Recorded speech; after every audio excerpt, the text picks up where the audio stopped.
Greetings, friends, and welcome to the pilot episode of How to Wrestling, the world's first wrestling audio podcast detailing how to wrestling, how to get into wrestling, how to understand wrestling, and goodness knows, maybe even how to enjoy wrestling. However, you've probably heard my voice before. My name's Kefin Mahon, and I host the Attitude Era podcast, alongside Cinema Swirl, and continuing this tradition of taking people who I know and care about, who don't know much about things, and then telling them about things so I feel better about myself. It's going to be doing a little bit about how to wrestling alongside my co-host, Joanna Graham. Hello. Hi Joe, how are things? Things are good. I guess I should introduce myself. My name's Joe, and I've been watching wrestling for around a year, a bit longer than that, which is also the same amount of time we've been going out. And I write for Calling Spots magazine, and I'm the editor-in-chief of an independent surreal zine called Fish, which is spelled G-H-O-T-I. Right, the idea of this podcast, and please folks do treat this very much as a pilot episode, because it's a different concept and how we're going to go about doing things, which we'll get into in the later part of this episode.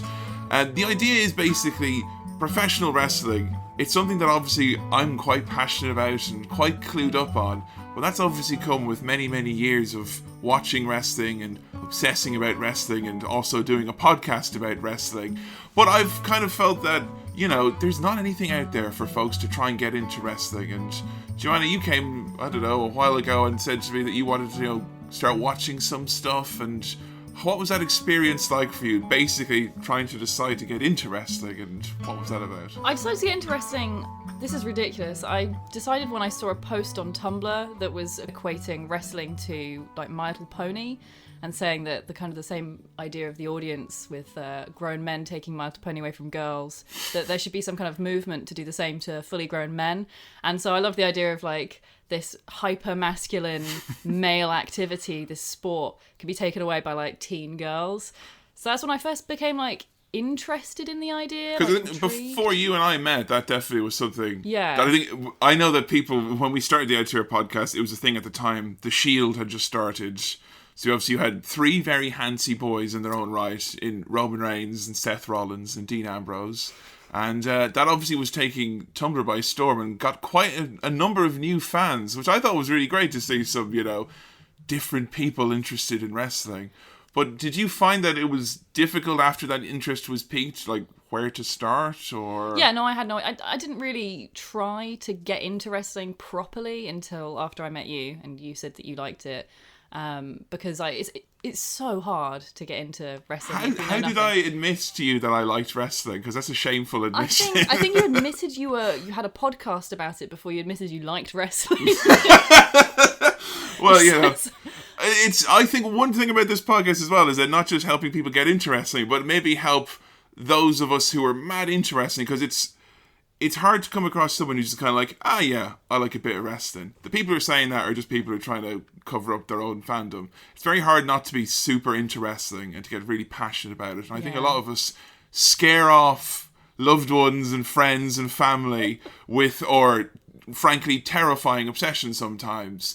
Because I'll be the first one off the bat, when you said you want to start watching wrestling, I was like, I was no girlfriend of mine. You just would not. I think I said something along the lines of, "Hey, I'm really interested in getting involved," and you were like, kind of brushed it aside very politely, and I kind of don't think that's going to happen. I don't think I've ever successfully introduced anyone to wrestling before. Well, yeah, it's a difficult one even here, because I kind of went away and did my own research and asked other friends. Yeah. But it was because I met you that like I wanted to give that a shot. But just so we're all clear, I didn't force you to watch wrestling. In fact, you were discouraging. Yeah, I was actively discouraging, which made it all the more appealing. And it was only until after I'd watched a few Mick Foley matches on YouTube, and I sent you a text saying like Mick Foley's the best or something. And after that, you seemed suddenly a bit like, okay, my new girlfriend has good taste. That's all right then. Yeah, because I do recall a very early memory of showing you. You know, I always say, it's like, if you want to get someone into wrestling, don't just show them the most spectacular match, because they'll get unrealistic expectations.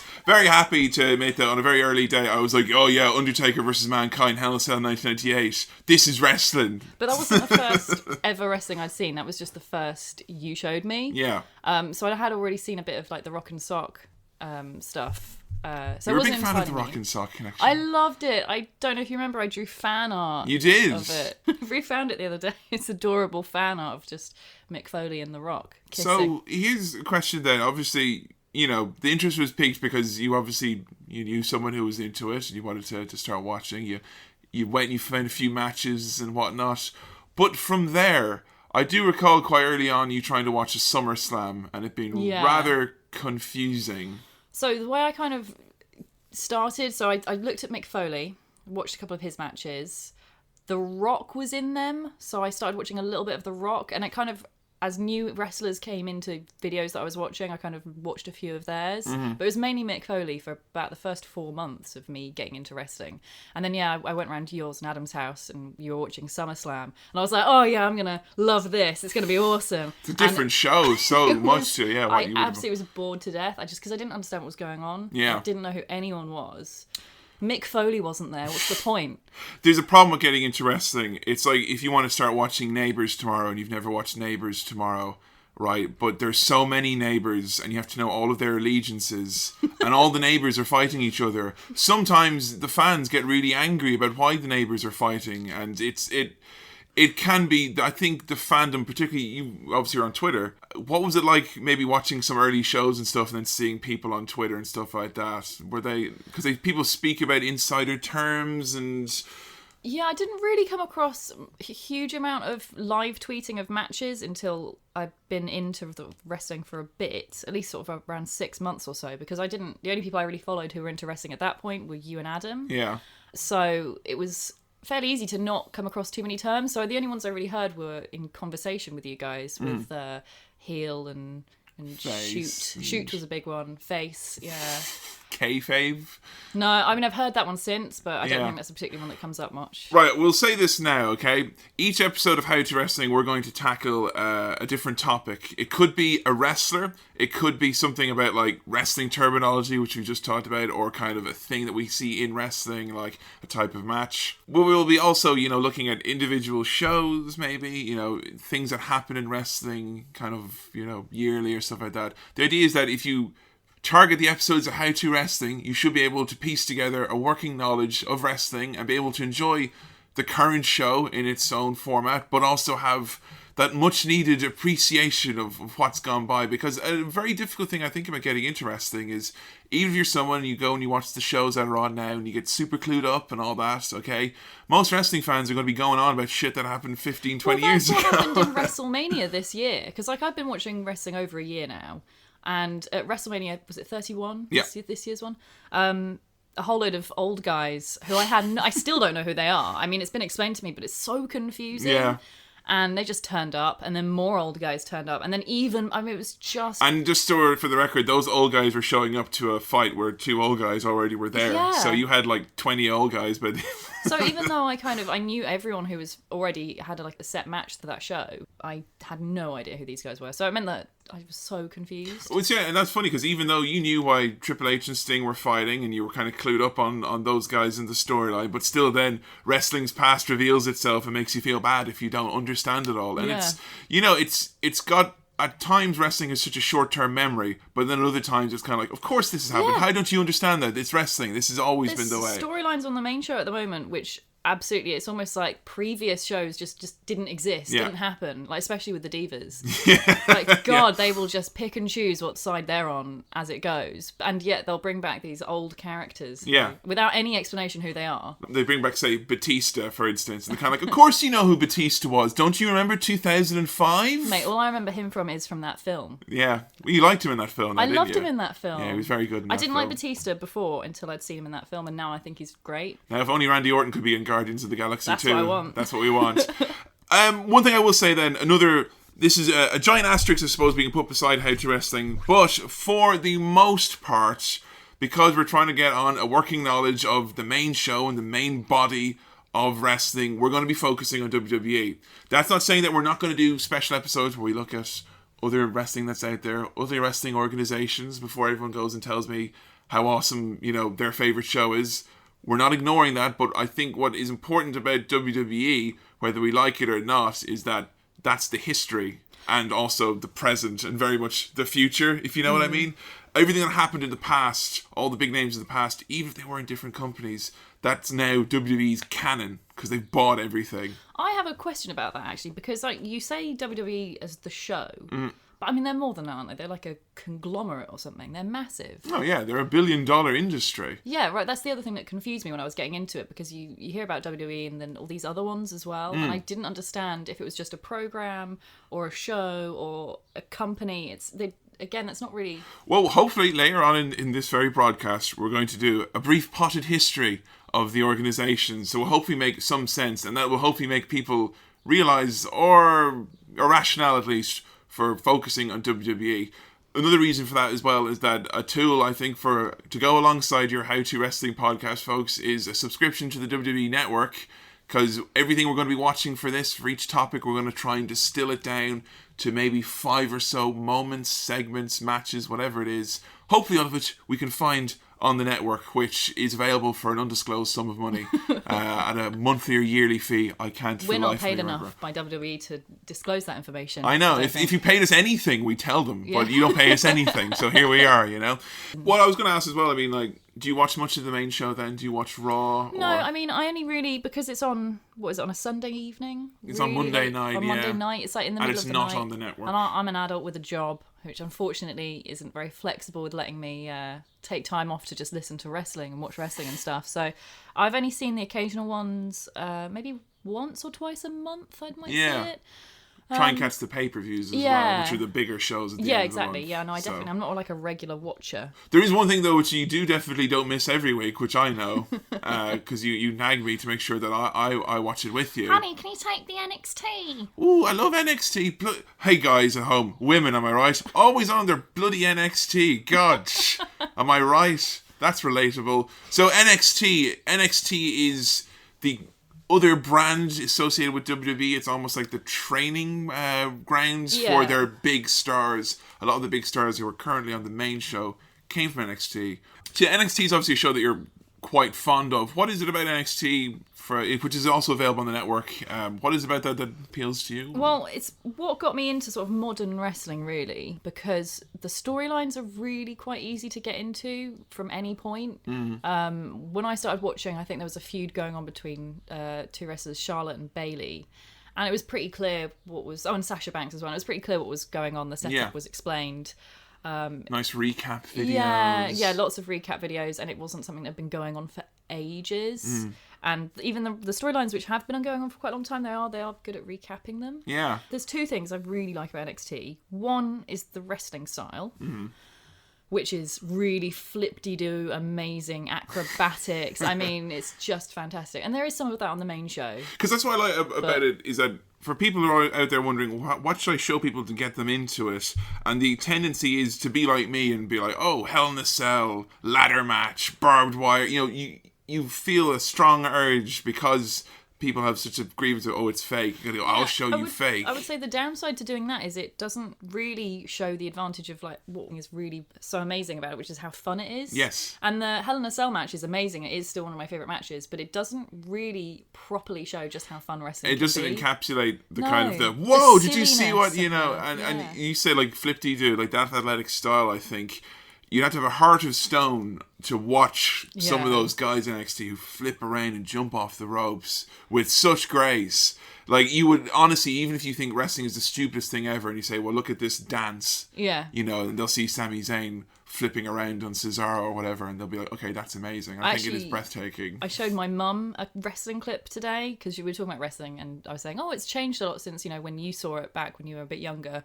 And I sent her a clip to a match between Sami Zayn and Adrian Neville on NXT. And it has loads of flip-de-doo bits, and I'd put classical music over the top to make it look like they're dancing. And I could hear her on the other side of the phone going, wow! Oh my God! And that's what wrestling should be at its essence. And I think another big advantage about NXT, I don't know if it was one you were going to mention, but the fact that it's an hour long. Yeah, it's nice and short. Guess how long the normal show is, folks at home? It's 3 hours. Oh. So if you want to watch Raw, that's 3 hours. That's every week? Every week. That's so much of it. I mean, I love wrestling, but hours. and then you've got NXT as well, and then you've got what other shows too? You've got SmackDown also is another show. So is that another weekly one? And then that's another weekly one. That's 2 hours. Then you have Main Event, which is another weekly show, which is an hour. Wait, then you have Main Superstars. Event isn't the same as Raw then? No, that's a different show. Oh my god! Then there's Superstars, which is another hour. So if you've got Raw 3 hours, SmackDown 2 hours, that's 5. Main Event, that's 6. Superstars, that's 7. NXT, that's 8. You've got yourself a full working week there. 8 hours of wrestling a week, okay, and then on top of that, at this current point in time, summer 2015, we're looking for pay-per-views every 3 or 4 weeks, it seems, which is again is another 3 hours. So you're talking about on average of around 9 or 10 hours of wrestling per week just from WWE. Jesus Christ. And that's why we're not going to be touching the 2 hours of TNA and Ring of Honor and Lucha Underground and all the other shows that are out there. That's really one of the reasons why it's so complicated. I mean, the fact that I've been watching wrestling now for over a year and I still don't know the difference between the main shows. Yeah. For the most part. But yeah, the other thing I really love about NXT is definitely the amount of screen time and the developed storylines that the women get. Yes. It's so much better. I mean, the Charlotte's... Well, it's just funny that you can find more time for... Obviously, the women get like a lot more time on the NXT, which is great. But even just everyone seems to get more time to tell their story on an hour-long show compared to a 3-hour show where some people seem to not get a look in. But yeah, right, what we're going to do now... Couple of questions, the main ones for people first getting into wrestling, and I'm going to try and answer them with the best of my ability. Okay, so first question. I think this one is one which usually when us as wrestling fans, and those of you at home who are listening, you've been guilty of this. When you get asked this, you usually get 1, very defensive, 2, usually kind of bright pink in the face, and 3, then you go and do something like show them Hell in a Cell and Mick Foley and start going, Mick Foley died for you. It's not... So what is the question, Joe? Is it fake? Fake. That's a dirty word. That's what that is. You know, that's a dirty word. My father's not fake. I'm going to keep it to myself that I'm going to have drop hardcore wrestling references that you won't necessarily get. But just so you know, that question you just asked there are certain wrestlers who would fight you because of what you just said. Well, they'd fight me. For using that word. I'm only little. The F word. the fake. It's not fake. That's a bogus word. Is wrestling fake? I think the main thing people take from that is, are the outcomes predetermined? Okay? Is the outcome of Phil Mitchell's wedding determined? You know? Mate, don't you dare call EastEnders fake. You know, Phil Mitchell would fight you if you he's said real. that. Is the fate of Brookside Close the very fate? You know, is that predetermined? Yes, it is. I think a great helpful one that people always say, Vince McMahon likes to say this one as well, which is view it as it's a soap opera, action, adventure soap opera with muscles and pyro. So yeah, of course, it's scripted. Of course it is. Now, the other side of that though is it completely harm-free? Is everyone involved there completely safe? Is there any pain involved?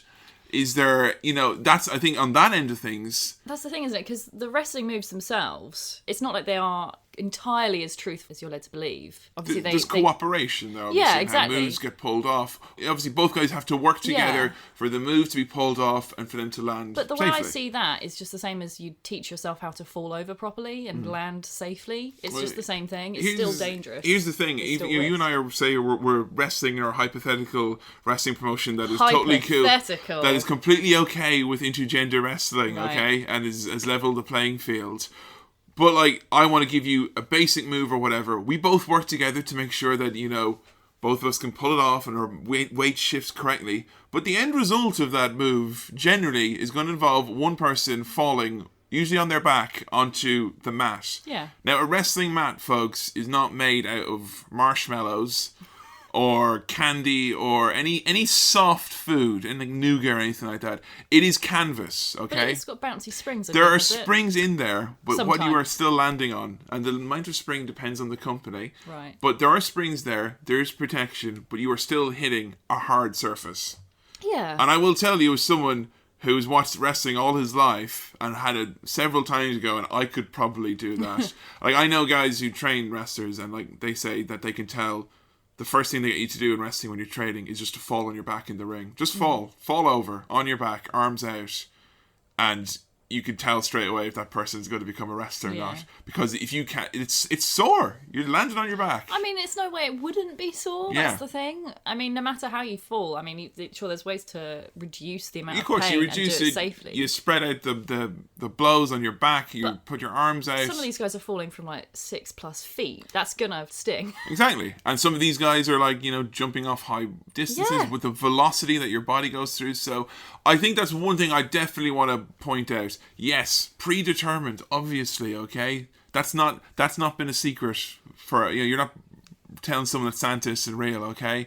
It's been widespread. They themselves, it's in the title, World Wrestling Entertainment. WWE is very aware of this fact. They don't hide it. Yeah, I think So- it's a bit weird the way some people get so like. Oh, it's fake, It's though. fake, innit? It's fake. Like, they really want these people to be seriously injuring each other. Like, okay, go elsewhere for that. Like, Yeah, I mean, illegal it's- boxing, like, bare knuckle.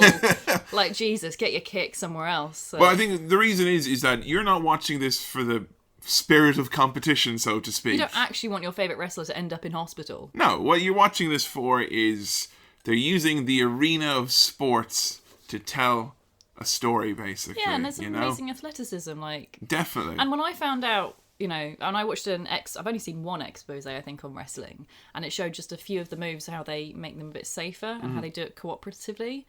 And it made me just appreciate so much more how talented they are and how much more difficult it is than it looks. Yeah, definitely. Because actually stopping someone else from hurting themselves is harder, way harder than just injuring other people. It takes Yeah. way more strength and talent, I think. I know things as well people might want to know about who decides who's going to win and who's going to lose. That's something that's always interested me. Yeah, well, you have basically, over the years, there's usually felt that one person takes up a role in wrestling, what's known as the booker. Right? If you're the booker, you book the show. By booking the show, you match up the feuds, the storylines, who's going to fight who, and then you decide the winners and losers of those individual matches leading up to the end of that feud, basically. Okay, does the booker, is that someone who's in the show as well as a character? Sometimes, not necessarily. Some bookers have remained behind the scenes. Okay. Some bookers have been booking while they have been on the show. Some bookers have even booked themselves to become the champion for their own personal benefit. Is that allowed?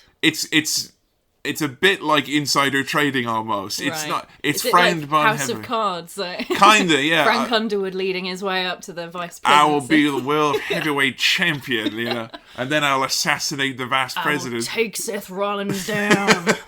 Well, like, all I will say about those people is that obviously they're not viewed upon with a whole lot of love by the wrestling community for having done stuff like that. It seems really weird, and it's something I've heard quite a lot about wrestling fans who hear about the whole "is it fake" thing, and they often retort with things like "no, people have died," and they give real examples of like terrible injuries, which I can understand. But also, it seems like a bit of a sick glamorization of Yeah. like terrible. Like, it's not like these people died on purpose. Oh, I It's like know. they wanted to. Well, I mean, there's been horrible, it's a stuff terrible like that has accident, happened. and I don't think it's injuries, good injuries happen all the time. Yeah. We're currently like at a point now in summer 2015 where like Sami Zayn, who's a guy who we're both big fans of, he's just had been injured. He's not going to be back until next year, apparently. Oh man. Another guy, Hideo Itami, also amazing wrestler. God. He's gone for like 4 months. Daniel Bryan is another wrestler who... he's the always- So yeah, I mean, you do get these very serious, very real injuries which prevent them from doing what they need to do. And in sometimes the it ring. can seriously affect their whole lives. Like Oh, we were yeah. watching the whole NXT behind the scenes thing with Corey Graves, and what happened with him was so. He was a wrestler who had concussions, had to stop wrestling, and then all of a sudden, you're out of a job, basically, it would seem. Yeah, But, and he's just lucky that he got to be a commentator or yes. whatever culture shock he's doing. Culture now. shock host, yes. But, so going back to the idea about the booker then, currently then, we deviated away from the whole idea of having a booker because it was decided that one person deciding things usually fell out of favour, one person having the whole say-so doesn't really work. So in WWE, what they do now is they have a writing team, which is basically like a committee, and everyone can kind of pick. There's dedicated writers who will like write, they'll write the interviews, they'll write a lot of the promos. There are then kind of the higher ups, then people like Triple H and Stephanie, who will kind of oversee large chunks of storylines. It all kind of flows up to the top, and then the person who has the final say on everything and that's like outcomes of, you know, storylines, feuds, what we're going to do for people, is Vince McMahon. Vince McMahon being the owner, both on screen and on in real life, of WWE, is Vince McMahon. And how long has he been doing this now? Vince McMahon has been doing this specifically since 1983 or 4. So Jesus. he's rather good at it.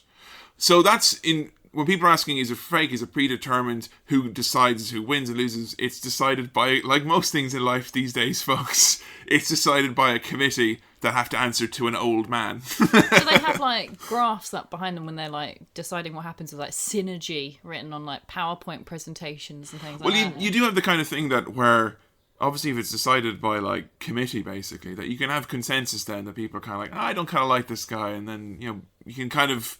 That's good. You know, or I mean, well, some people may not get a very fair shake of the stick because, you know, in committee a lot of ideas can be diluted down. Oh, I see. There's lots of fors and against, but that's basically who decides what happens in wrestling. You know, who's going to win, who's going to lose.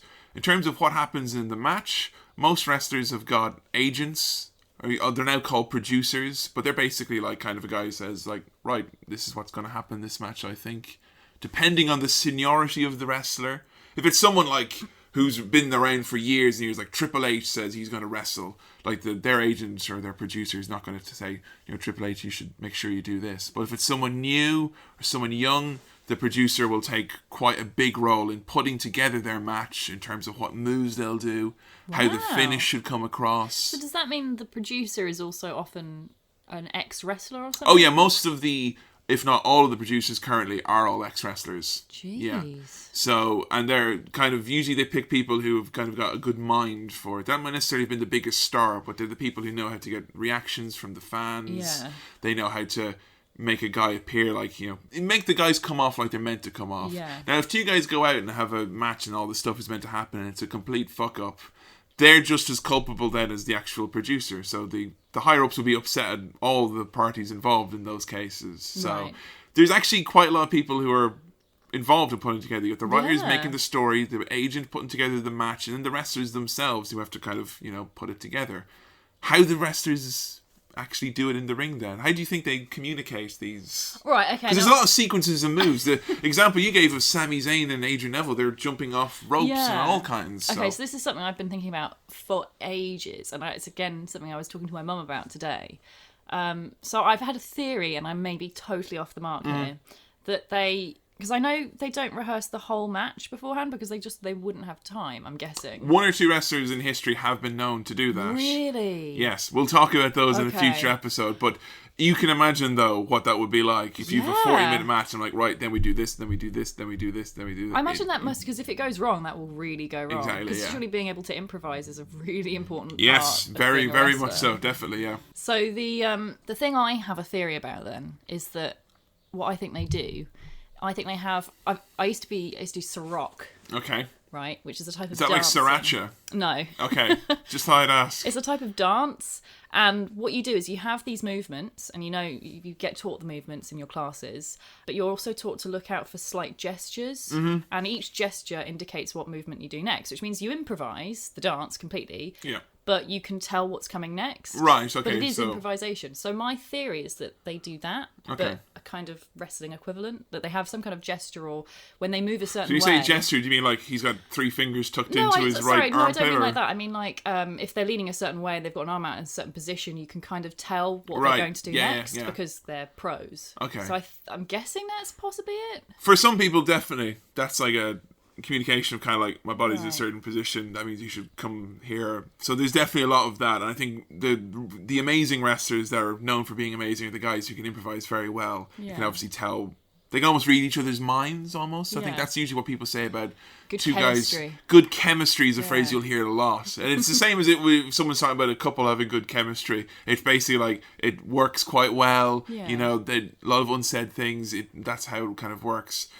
Usually, how it's done, if you are just say a Joe Schmo regular wrestler, right, and you're completely by the book, you're not a big improv guy, usually you'll have kind of the big parts of the match. Like a match is going to have a finish, obviously, which is the end of the match. Yeah. There's going to be a part usually where the good guy gets beaten up by the bad guy. There's usually going to be a part where the good guy kind of has some sort of comeback, or a part where the comeback is cut short. They kind of put it together in blocks, like, right, we've got 5 minutes, so in that 5 minutes I know that you could maybe have a comeback, so they put it together like that.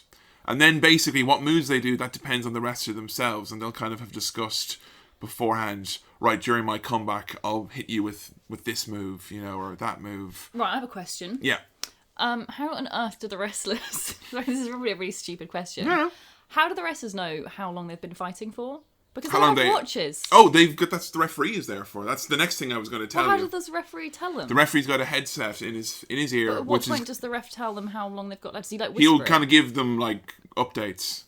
So a referee will come over to them and he'll be like, you'll see the referee who's always in the ring during a wrestling match. He'll come over and he'll kind of hey, don't get off him like that. But he'll probably say, you've got 5 minutes. Or, I see.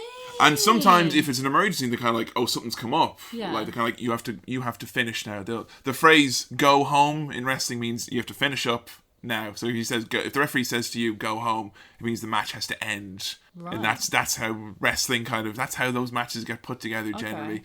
A lot of the times, if the referee can be used to help relay information between the guys, it says one guy's on the other side of the ring, he'll go over and say, right, when he gets up, he wants you to do this, this, and this. Oh my god! And is this decided by Vince McMahon? And it's usually decided again by the agent, the producer, along with the wrestlers themselves. Now, some wrestlers, famously Stone Cold Steve Austin, says he likes to go in with a fishbone / skeleton, saying that he knows that he wants to do 3 or 4 little things, and everything else he'll just improvise himself. Wow! There are really amazing, confident wrestlers who will go out and quote call it in the ring, which basically means they'll decide on the fly, judging from what the fans are reacting to, what they're going to do. I imagine that must be very hard depending on who you're fighting against. Yeah. Oh, you aren't going to see 2 really shit wrestlers go, let's call on the fly. Or one really good one, but the other one's really bad and rubbish at improvising. If the guy is if the guy's really, really good, really amazing, and he's confident enough,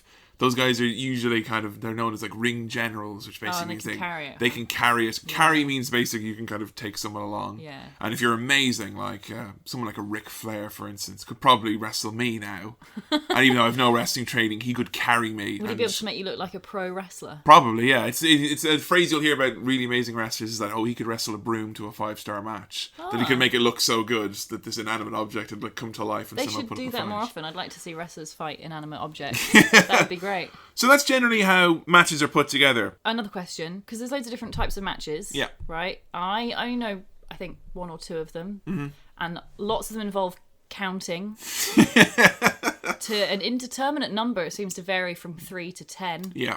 Sometimes they seem to go out of the ring, and then the count. There's more numbers. It's like number wang, basically. He's gone outside the ring and he's wearing 2 black boots. 18. That's number wang. So what, you want to know the general rules almost? Yeah, well, yeah. What type of different matches determine what? In wrestling, all matches, unless stated otherwise, are considered to be under normal rules. Normal rules are for 1 fall, okay? 1 fall means there's 1, decision. So you either have to... Wait. Fall means decision. A fall means a decision, It doesn't mean when a wrestler falls over. No, because they will usually fall over several times. Okay, because I thought that maybe meant when the wrestler fell over and the other wrestler held them down. The following contest is scheduled for 1 fall. Everyone just leaves going, there's going to be 1 fall. Brings out a banana peel. So a fall is like a decision. And a decision can either be a pinfall, which is if your shoulders are to the mat and the referee counts to 3, you lose. Right. Okay? That's the most common way. Another way a fall can be decided is through submission. So you can put someone in you put their arm or their leg or their neck or something in a very sore position, hold them in a way, and that causes them to give up, basically say that they quit because they're too sore. So Charlotte does the figure 4 leg lock where she bridges up. That's a submission move. Any move where they're kind of And do they get then counted? No, there's no counting with that. That's just... They either say that they give up or they can tap out. And tapping out is when they tap their hand on the ground indicating that they're giving up, okay? Okay. Now, another thing... I've never heard a wrestler just go, I give up! Yeah, I know. The tapping was kind of a more recent thing. You will probably find that more instances of people being pinned than people tapping because, again, a lot of things we'll talk about now are WWE specific, but in WWE... they tend to not have guys give up or tap out very much. because if you give up and you tap out, they view it as kind of like, oh, that Makes you look weak. Makes you look weak. Right. And you've got like a guy like, say, John Cena, whose very motto is never give up. Has he never tapped out? He's never tapped out in a wrestling match. Well, at least he's sticking to his guns, I suppose. Now, if you don't tap out and it looks like you're about to pass out and like you're completely dead, the referee will raise your hand up and let go of it. And if your hand falls slack 3 times, you've also lost. Because you're unconscious. Because you're unconscious. So if you'll find now, they'll often do a thing where someone won't give up, but they'll fall, they'll go unconscious with the pain. They go floppy. You have a 10 count. If you fall outside the ring, you've up to the count of 10 to get back inside. Is that for all matches? For all matches, unless stated otherwise. I swear I've seen so many matches, though, where they go outside of the ring for more than 10 Oh, seconds. it happens all the time. Just wander around. All the time. Go into the audience. Yeah, go get a burger, come back. That's the other thing, the referees don't seem always necessarily... No, the referees are often viewed as being incompetent, and the little chat I'm having with you now feels like a lot of the referees could do with that chat, Yeah. So 10 count to get back into the ring. If you go out though, right, if I roll to the outside of the ring and he counts up to number 9 and then I roll back in and roll back out, I've broken the count and it starts back to 1 then. It's like a kid's game in the playground. Yeah, it is basically. Like, No, kick we're the back bucket, in. Yeah. No, So I'm back in. You'll see often a bad guy wrestler. I've got my toe on the home base. You can't tag me. You'll see oftentimes a bad guy wrestler will sneak out and he'll like beat up someone and be like 9 and get back in the ring. He'll get back in and then give him a knowing glance and roll back out. And they're like, oh, the veteran instincts of He's such a genius. how did he figure out how to take advantage of this? If you're in the ring and you're doing a move which is deemed to be illegal, okay? What, like literally against the law? Against the rules, like no choking, no eye poking, no So not low things like blows. Murder. No murder. Kidnapping, because that's happened. No home invasion, No fraud. No insider trading, No tax evasion. no lying to Congress, But yeah, the main ones are poking them in the eyes, pulling their ears, pulling their hair, low blows. So is that anything that, again, that kids would kind of get told off in the playground for doing? Basically, Right. Anything you get in trouble with. Now, if you do something like, if I blatantly like hit you with a low blow or poked you in the eyes in front of the referee, it's at his discretion that he can disqualify me. Okay. If you're disqualified from the match, it means you've broken the rules, and therefore the other person wins. And if I hit you with a chair or an illegal object as well, that would also count. But that happens all the time. I know, but the referee's not looking most of the time. Oh my god. Now, the referee can only call what he sees. it's like in There ain't no Zelda, instant replay in wrestling. It's like those video games where you've got the AI and you have to avoid the guards. Yeah. And they can only see directly in front of them. It's like that. The referees are like the guards in Hotline Miami, basically. Yeah. Like, he will walk to one end and look left and right and then walk back. Yeah, and then, no peripheral vision. No peripheral vision whatsoever. Dead straight on, okay? We don't want any referees with wandering eyes. All right, I've got a question then about illegal moves. Yeah. What about ear flicking? Ear flicking is not deemed to be illegal as far What as I know. about wet willies? No, actually, there's been a few bully type characters who've done stuff like that. The referee, you often see the referee will just complain. He'll kind of go, go, don't do that. You kids What with about your a wedgie? wedgie, again, not illegal. This is all my discretion. I'm sure senior referee Earl Hebner might disagree with me on this one, I'm folks. trying to think of other things that I used to do to my brother when we There were is kids. another thing, though, which if you're doing a move which the referee is deemed to be illegal, which is either hitting with a closed fist as well is also meant to be Oh, not I didn't allowed. know that. Yeah. Okay. So that's also meant to be illegal. I swear I've seen that quite a lot. Oh, it as well. happens. But say you're in the, if a guy gets to the ropes, okay? The ropes surround the ring. If a guy gets to the ropes in any instance, if he's in a submission move or you're grappling with him or he's been pinned, if you get to the ropes, you have to let him out. It's called Let a him rope out, what, break. of the fight? Or If you're the pinning me grasp? and I get my hand on the rope, you have to stop pinning me because I've got a rope break. Okay, and again, that's something I've seen so many times where Yeah. they don't let go. I know. Now, if you don't let go, the referee can then start counting, all right? And he'll if he reaches a 5 count and you're doing something wrong. So they're allowed to do this illegal move for 5 counts. Yeah, so say you've got me in a submission, okay, and I get to the ropes, and the referee's like, right, Kevin's got to the ropes, let him go. And you go, no, I'm a bad guy. He'll count to But only 5. for 5 more seconds. For 5 more seconds. Now, if you go for 4 seconds and let go, That's fine. you're in the safety zone. What about if you do use the tactic you mentioned earlier about getting out of the ring and getting back in again? What if you, let him go and then quickly grabbed him again? I think the referee wants to see a clean break in that instance and will make sure he gets to his feet Have you before. got, a time limit until you can get them back into that? Like a cool down phase. Yeah. Usually they have to reach their feet before Right. that happens. Okay. Right? Okay. Right. Now there's a famous wrestler, Daniel Bryan. Obviously, someone we'll talk about in a future episode. But he was infamous when he was on the Indies that he would do an illegal move to the count of 4 and then turn very sternly to the referee and go, "I have till 5, referee." And like the whole crowd would all say it with him because it was it was goofy. I'm trying to think if there's 1 or 2 other rules, little ones. Yeah. If you get knocked out completely on your feet, you know, and you're lying down, you've been completely KO'd. Like in boxing, there's a 10 count to get to your feet. So they have to be unconscious then for that You have to be like completely no signs of life, like on your back. What if they're on their back and they've got their eyes open? I'm not sure. It's the referee, again, has his discretion. Usually they'll do that when both men have knocked themselves down. The referee will start counting and like who can get to their feet first. Oh, okay. But matches generally, 90% of the time, will end in a pinfall. Or usually what's known as a screwy finish is like an undefinitive, like if you lose by count out, like we mentioned, or disqualification or something like that, that's been known as a screwy finish, and that means it's not a real kind of... If I beat you by disqualification, it's not viewed as like you've actually beaten me then. All right then, okay, another question. Why do the wrestlers fight? What's their motivation? Yeah, what's their motivation in this scene? Yeah. What's with all the fighting, you guys? Can't we just get along? What's the point? The point of it is, right, the word you will hear a lot on this podcast, Joanna, is kayfabe. When I'm talking about kayfabe means that assuming that the storyline is real and we're protecting the business and we don't want anyone to know that it's fake. Shh. Okay? So if we're talking kayfabe, it means that the storyline is real. So if I say in kayfabe... So that's like saying canon, is it? Yeah, more or less. In kayfabe, Triple H hates John Cena. IRL, they'll probably go golfing together. You know what I mean? Yeah. Share stock tips. Yeah. Probably on there. So in kayfabe, why do the wrestlers fight? In kayfabe, they fight because they're all contracted performers for this wrestling league. They all make so much money. The accepted belief is that if you win, you get more money. Okay, so again, But that doesn't happen then. Well, no, they don't. I mean, because it's predetermined. You're on a yearly contract or whatever. You get money for merch. About that. We can get into that later on or another episode. But they're fighting for 1, for the prestige of winning, and for 2, for getting more money. And also to win a championship title. Now, there's a number of championship belts in WWE. There's the main belt, which is the World Heavyweight Championship. Everyone aspires to that. That's like what you want.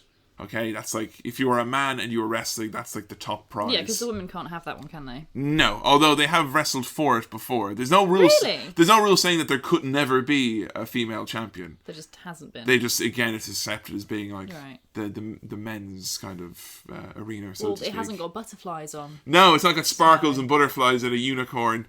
No, it looks far less like Bailey's tights than... I wouldn't want it. It doesn't go with my outfit. So the reason why would you want to become the WWE champion? If you become the WWE champion, you're basically the spokesperson for the company. You're the best. You make the most money. You have the most prestige. You're the top guy. Right. And most people are fighting to get up there. And along the way, people usually have personal differences. You cost me a match. You stole my girlfriend. I didn't like the way you talked about me on commentary last week. Or some other reasons, like, I kidnapped your dog and I killed him and made you eat him. You know, those... That's not a thing. That is a thing. Oh, Jesus. Sorry, wrestling. folks. Yeah, I know. So... It's only episode 1. There's not even that. It's the pilot. I know, I'm sorry. You know, that's what happens sometimes. I'm not sure I can go on from here. It's just like dog abuse. No, Horrible. Much worse things Was happen. it an actual dog?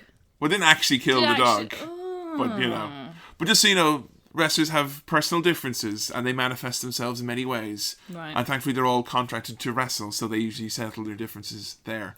The other belts, there's the United States and Intercontinental Championship, which are usually kind of viewed as being like the middle of the road. So less good. Less good, kind of silver and bronze almost. Right.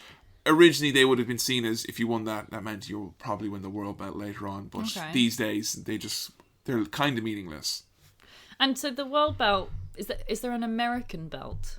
Seeing as there's the United States Championship, which is the one you just mentioned then. So that's... Oh, okay. That's still not But that's not the same as the world. No, they're separate. Right. And is the American one, the United States Championship, Yeah. considered better than the Intercontinental? It would actually be viewed as being worse. Usually, Really? the Intercontinental would have been viewed as being higher up than the US belt. Interesting. Yeah. And the other one as well, which you've mentioned, is tag teams. Wrestlers don't always fight one-on-one. Sometimes there's 2 of them fighting 2 of them. Sometimes there's 3 fighting 3. Tag team rules are very confusing. Tag team wrestling, 2 versus 2. There's a championship title for that as well. WWE used to be incredibly famous for its tag team wrestling, whereas in recent years it's less of an emphasis. If with tag team wrestling, do they share the belt? They both get a belt, so there's two tag nice. team belts, yeah. Okay. Yeah.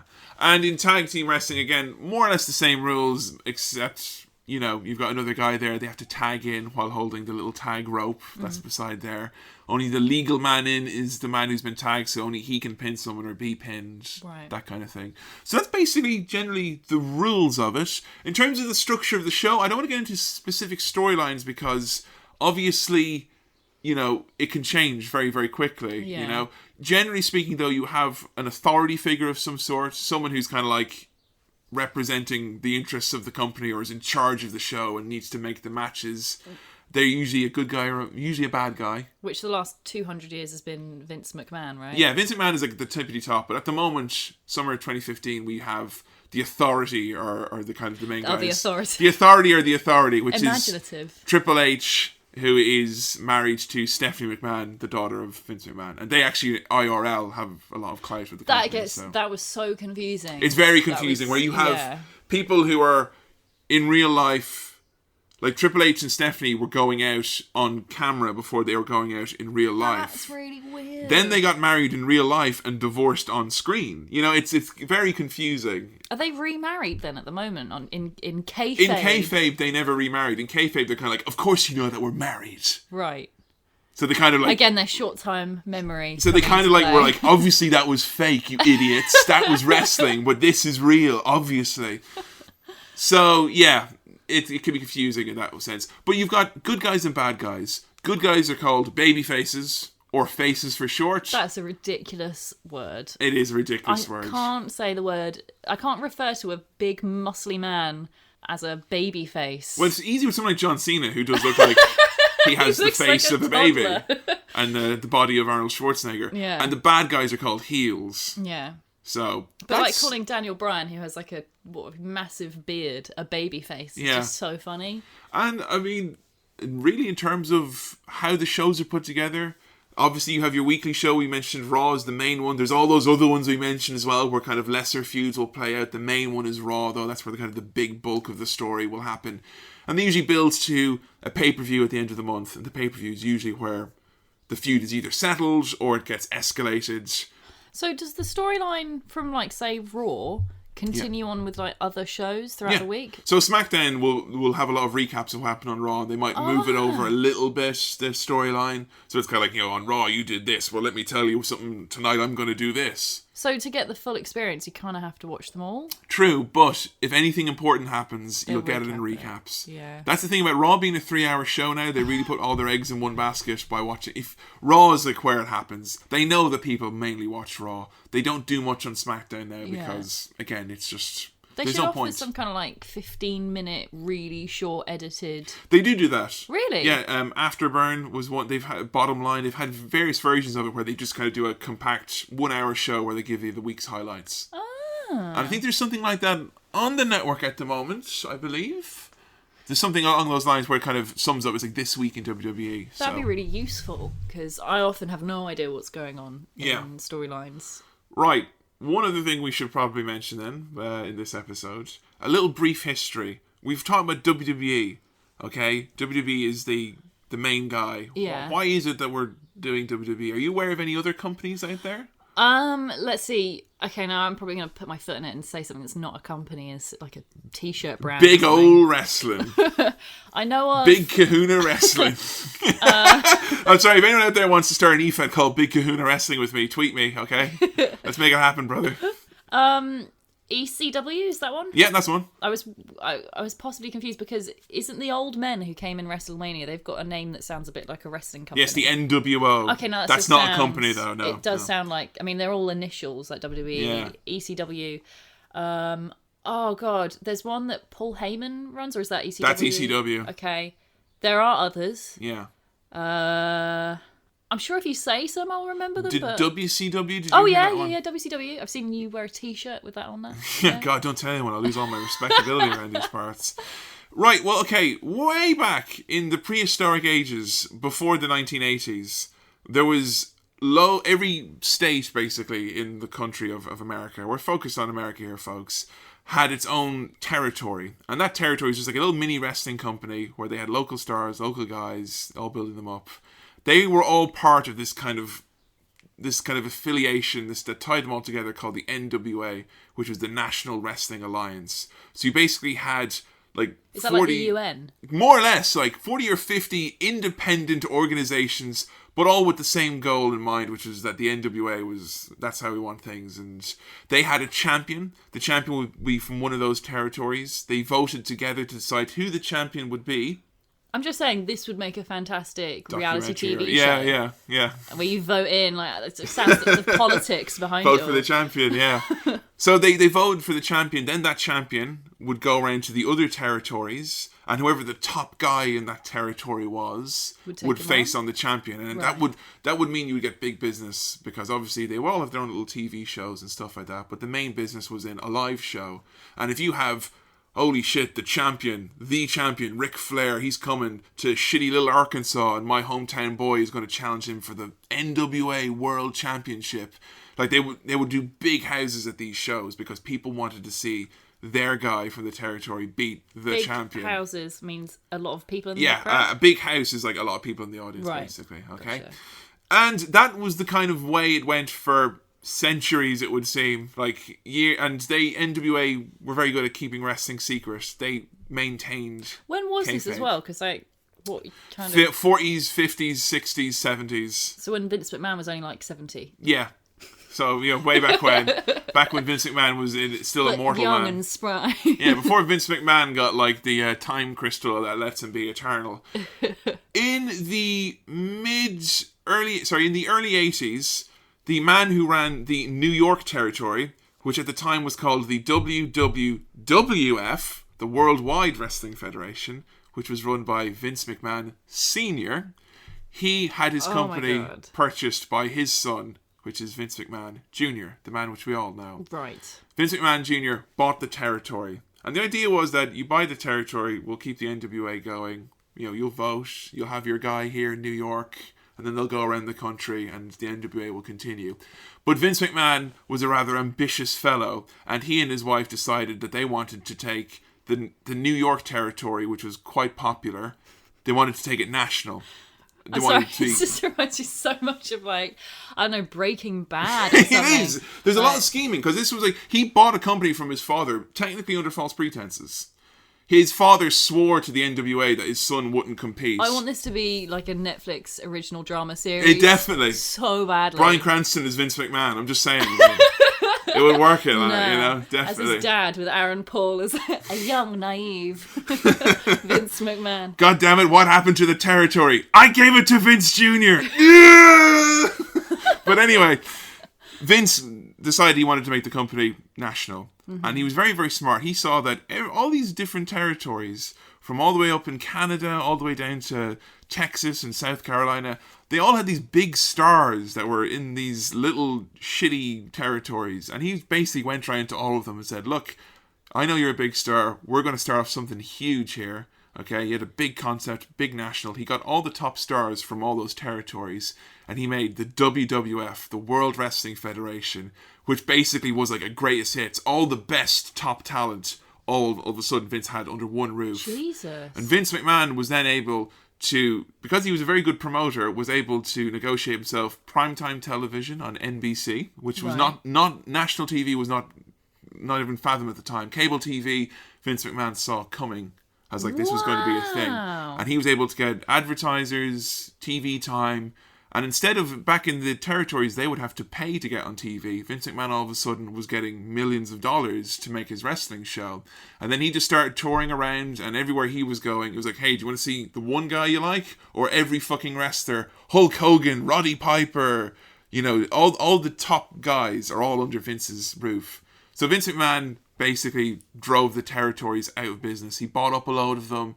The NWA still exists to this day. Right. But it's a shell of its former self. I see. Because they're all really old men, like in their hundreds. Basically, that's what it is. Jesus. Now, NWA helped with a billionaire named Ted Turner. He invented CNN. Oh, right. Yeah, and Turner Network Broadcasting. he started his own wrestling company called WCW and that was formed with the NWA, and they were WCW, and that was the main rival for Vince during the mid to late 90s. I have a question. Okay, how old was Vince when he was doing all this? When he took over the company from his dad and kind of put everything on the line and went national, he would have been in his early 30s maybe. Wow. Okay. He's quite a young man. He put everything on the line though. He mortgaged his house to put on the first WrestleMania. Jesus. And he made big gambles, like the first WrestleMania, for instance. So it wasn't really a big thing at all before him? Everyone loved wrestling. Everyone watched wrestling. But wrestling was not viewed as a national thing. Yeah. Wrestling was viewed as local. Of course, wrestling this Sunday down in the Sportatorium, this Sunday down the road. Are you going to the wrestling? Of course, yeah. But no one was on a national platform. It was a local thing. It was again like the difference between having big Premier League football and just the kind of the local football team. Right. If you know what I mean. That's what Vince did. He made it become this larger than life thing. So he had obviously some competition in the 90s from WCW and Ted Turner. We'll have whole episodes on this. This is just potted history, folks. But he eventually became victorious, and he put all the other wrestling companies. Who did? Vince became victorious. Right. He put all the other companies out of business. He ended up buying WCW. And he actually also bought ECW, which was another company from around the same time. So you're basically looking then in 2001, Vince McMahon owned all of wrestling. There was no competition left. He bought up his two main organizations who were opposing him. All the history of WCW and a lot of the history of NWA is technically under WWE's umbrella. Because they own WCW, you see. You said it was called WWW. F. Yeah. Then WWF. Then WWE. Right. What? WWF was what Vince's dad called it. So when it was a territory and it was just a regional thing, it was the Worldwide Wrestling Federation. Then from 1984 all the way up until 2002, it was the WWF, World Wrestling Federation. Okay. I grew up with the WWF. All my toys and t-shirts had a WWF logo. Yeah, I remember growing up, the few people I knew who watched wrestling, I remember when it changed to WWE and everyone being up in arms about it. Do you know why it changed from WWF to WWE? Is it because of the charity organisation with the panda? Yeah, World Wildlife Fund. Yeah, I thought so. And I think they explained it away on one... They thought that they could get away with just calling themselves World Wrestling Federation and stop calling themselves WWF. Right. And then it was just no, it went to court and... Surprisingly, they went against it. There was a period of time they had to go back through all their old footage and blur out every WWF logo that there was. Wow. They don't have to do that anymore, but I've got DVDs that have just got blurs all over them because of the WWF logos. Nice. So they're WWE now, which is World Wrestling Entertainment, which in fairness, seeing as they're the only guys around, calling themselves a widespread brand like that as opposed to a federation, which implies that they're one of many. So hang on, what does it stand for now? World Wrestling Entertainment. Oh, okay. Right. Yeah, that makes more sense. Now, a big thing that Vince did when he went national and took it away from his father was that he did the horrible thing. He killed his father and cold blood. He killed his father's dream by revealing that wrestling was not real. Right. Vince McMahon came out and said... sports entertainment, that it's not real. Oh, I see. The outcomes are predetermined. And he basically made people other promoters showed up to Vince's shows with guns to kill him. And this isn't kayfabe. This is real life. This is real life, as in Vince McMahon changed everything, and then he made it national. He took all their stars, and then he went and he told everyone, by the way, it's not real. And it really hurt because a lot of those smaller territories, all they had going for themselves was their supposed legitimacy. Right. And that, the local fans maybe might have been had a whole lot going for them other than kind of oh, look, there's the wrestling and all that. And if all of a sudden it is fake, and we're saying it's definitely fake, it's so people suffered big time because. But again, you can't deceive everyone forever. It had, for me, the very concept of everyone trying to agree that wrestling was fake and not tell anyone. It seems so ludicrous that they managed to go for so long. I'm really surprised, actually. I suppose that just wouldn't happen now. In the age of the internet, that just wouldn't exist because people would, Vince was ahead of his time in that sense. Yeah, I may as well do it on their own terms rather than wait for some kind of expose that's everyone's suddenly wait, what? And what's kind of really sad for me is that you see some of the big stars of the 50s and 60s, and they're to their dying day will be I fought that man for that championship for real.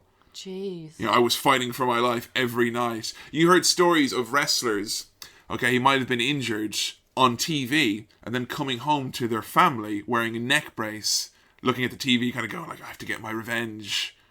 Oh. Like, that's how seriously people took the kayfabe, so to speak. Oh my god. But that brings us up to this point now, WWE, I mean, there's been other companies that have cropped up, but no one has challenged the dominance of WWE since 2001. It's been like 14 years of smooth sailing. Wow. And obviously, there's been tragedies along the way. Other stuff has happened. But in terms of them being the number one undisputed, and with the network coming out, they're basically trying to, that's them again trying to change the landscape. Yeah. They have all the content. I find it really interesting, actually, Vince McMahon. I'm assuming he's the one behind... Well, I mean, either way, him or Triple H, they both seem to be incredibly, way more savvy than their characters. As it stands currently, Triple H, who we mentioned previously, seems to be the heir apparent to Vince McMahon, who is, at the moment, he's just past his 70th birthday, I think. So yeah, knowing wink, 700th birthday. That's an old man. Not 70th. That's not a TH. That's to the power of 3. He's way older than that. I'm just saying, Vince McMahon has an oil painting in his attic. We all know what's going on there. Oh, goodness. So that's a potted history of wrestling. Right. We're going to have whole episodes of How to Wrestling where we're going to look at, the territories in full depth. Or look at 80s WWF, or WCW, or ECW. Or those other companies that maybe have cropped up. Or www.net. WWF. But that's it in a nutshell. So I think we will have people kind of go, oh, but there's other wrestling companies. Well, we understand that. But in terms of trying to get the snapshot and understand wrestling as a whole, the keys to the castle are with WWE, I'm afraid. It's how to wrestling, not overwhelm everyone with way too much information that's going to scare them off forever. Exactly. Well, I think by gaining appreciation of WWE and kind of figuring out the stuff that you like along the way, you'll be able to look at those other companies then with a bit of knowledge and kind of go, oh, because you're not going to learn about the history of of wrestling through other companies. Right. It's only really through WWE because they have that lineage. Yeah. The WWE Championship that Seth Rollins has on his shoulder at the moment in summer 2015, you can trace all the way back to the 40s. Wow. They can say, this is the guy bet that guy, then that guy bet that guy, and then that guy. And that's really cool. Right. The fact that they can actually trace the lineage back. Yeah. So it does have the history. Yeah. And there's a legitimacy to that. So that's, any other questions about the broad strokes of wrestling?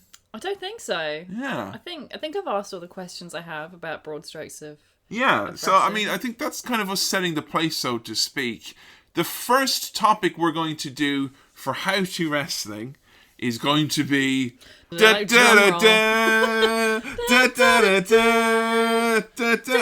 to do John Cena.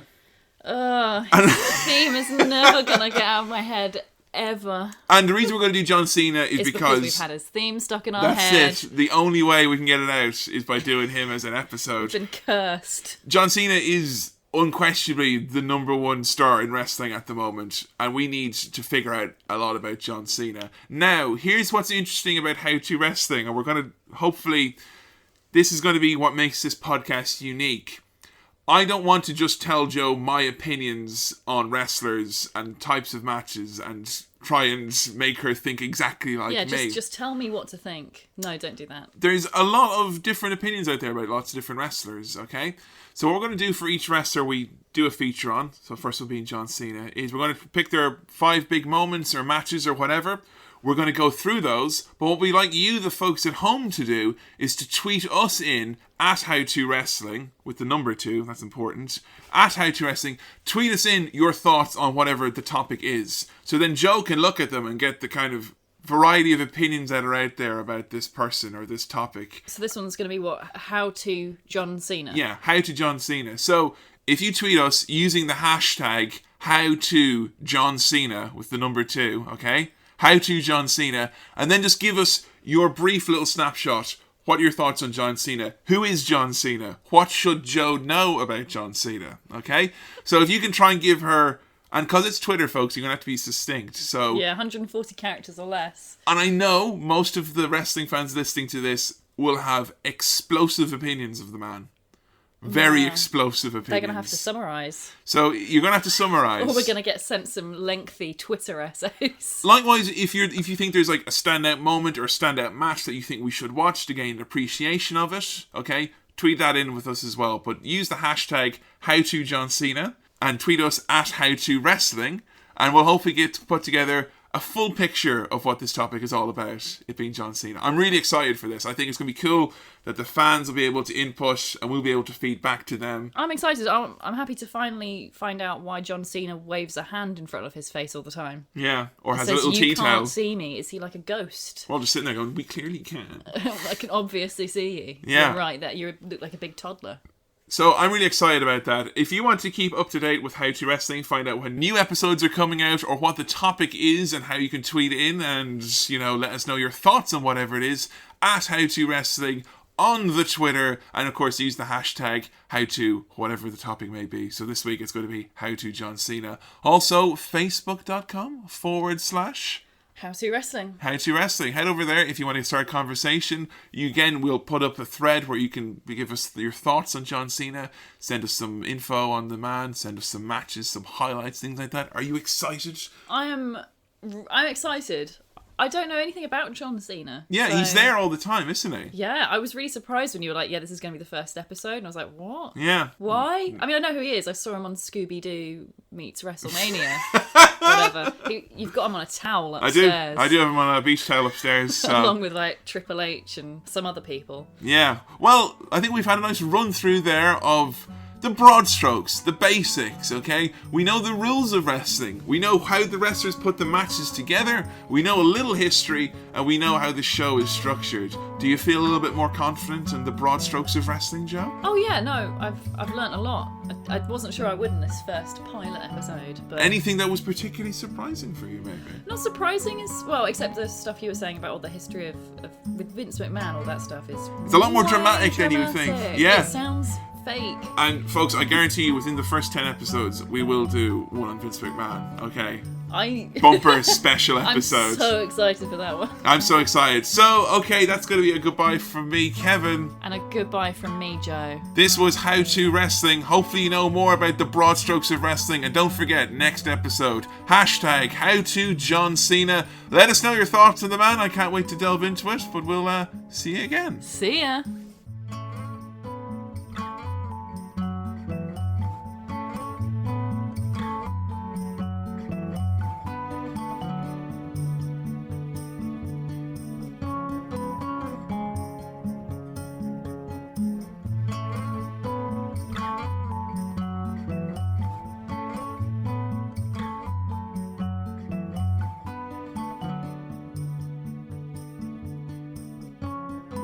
Thanks very much for listening again to How To Wrestling pilot episode. If you have any thoughts or feedback, make sure you hit us up on our social media, as we hinted to earlier. Also, as well, this should be up on iTunes by now, so make sure you get subscribed in there to get all new episodes directly.